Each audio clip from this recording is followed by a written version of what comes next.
Yo, what is going on, guys? Mike from Mike Talk Sports. Is the end near for Lonzo Ball? So on January 14th of 2022 against the Golden State Warriors, Lonzo Ball ended up tearing his left meniscus. This isn't his first injury. He's had injuries even dating back to his UCLA days and even dating back to his Chino Hills days.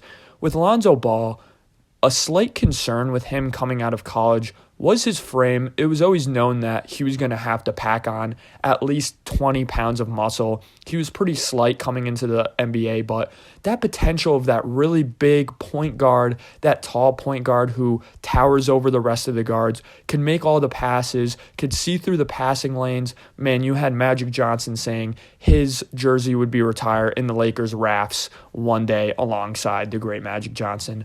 That ended up being a meme, obviously, not even close to coming to fruition. But with Lonzo Ball, man, I remember being in high school, a freshman in high school, when Lonzo Ball was a senior at Chino Hills. And his senior mixtape at Chino Hills was something else, making guys miss with crossovers and picking them up afterwards. He was an elite three-point shooter at Chino Hills and UCLA, and you thought he can come into any situation on any team and be their number one point guard, not only carry the role as the main distributor, but give you 15, 16 points a game potentially right away.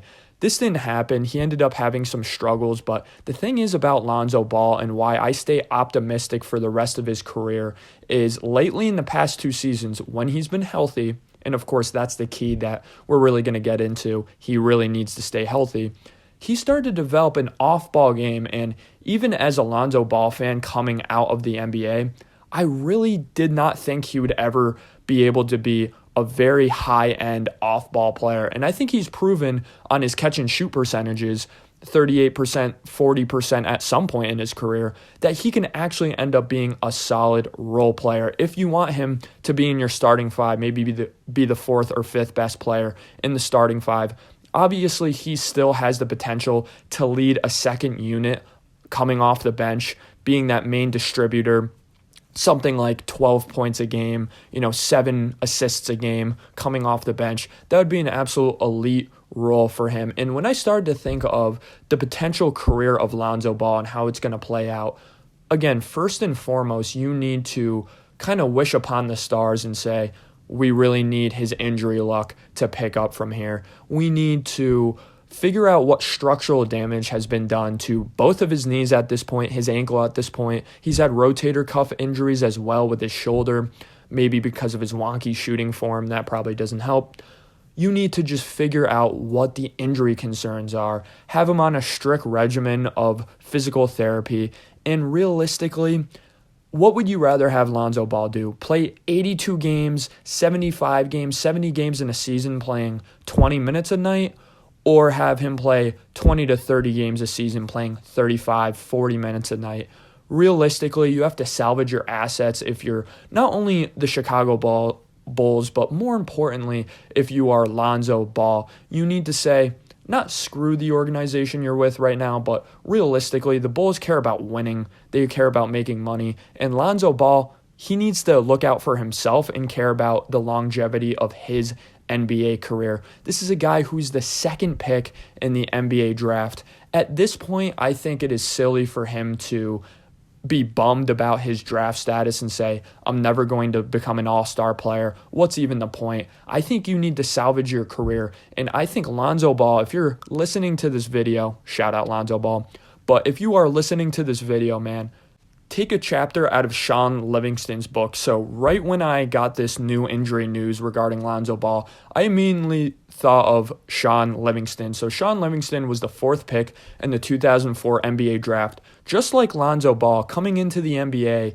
he had a high ceiling and a high floor of a guy who could run any first unit in the NBA as their lead point guard, a really good passer coming into the NBA. And again, the same strengths in terms of potentially high-end defender because of his physical ability, good lateral movement, good lateral quickness, which deteriorated as both of their careers have gone on with these knee injuries. But he's a guy who, again, towers over other point guards. He's a big point guard. He can run any unit, good passer, could see over all of the passing lanes, good at stealing, good at perimeter defense. So Shaun Livingston was a guy who, for the Clippers, was really going to turn that franchise around. So 2 LA guys picked in the top 5 end up suffering a catastrophic knee injury, really bad. Not only did he sit out that entire 2007 season, but man, Shaun Livingston for years afterwards just couldn't get it going, couldn't get in that groove. He bounced around so many teams. I'll just name a couple. He went to the Heat. He went to Milwaukee. He went to Cleveland. He went to Brooklyn. I'm not even naming all the teams he went to. That's how many teams he bounced around from. And he finally found a home. I think Shaun Livingston finally in 2014 kind of let go of the fact that he was a top 5 pick, said, listen, I'm a great defender still. I have a very high basketball IQ. I'm still a solid passer. And, my game in terms of shooting never ended up really developing, but I could be a great option off the bench. I could be a guy who goes to a team with an elite point guard, and when that elite point guard checks out of the game, I could pick it up for them. I could be 75% of what they are, and the on-off numbers with that elite player won't be atrocious for the team because I'm going to come in the second unit and I'm really going to contribute. And that's exactly what Shaun Livingston did. He went to the Warriors in 2014, and man, he was an integral part of those championship teams, especially their first championship in 2015. It seemed like every time Shaun Livingston would come into the game, right away he'd hit you with a nice floater. He'd hit you with a nice mid-range shot. He'd make a really nice defensive play. Then he'd run the court and make a really nice pass in the full court offense. Shaun Livingston ended up being such a memorable player for those Warriors championship teams. Nobody ends up remembering he was the 4th pick in the draft, but if your legacy could be elite role player on one of the best bench units in NBA history, man, I think that's a pretty good legacy. So for me, if I was Lonzo Ball, that's kind of what I would gear towards. I would look for a destination, even though he's still young, right away after this injury. When you leave the Bulls, I would look for a destination with one of the best point guards in the NBA. Maybe a team like Portland, because at the end of the day, if Lonzo Ball spends the next 5-6 years of his career, just like Shaun Livingston did after the injury, looking to bounce back, looking to still prove you're a top 5 guy, it's not going to end up happening. So if you salvage your assets and go, again, let me be the backup point guard to Steph Curry in Golden State. Let me be Shaun Livingston 2.0. I think Lonzo Ball's career could really look up from there, and he could end up having a really good legacy.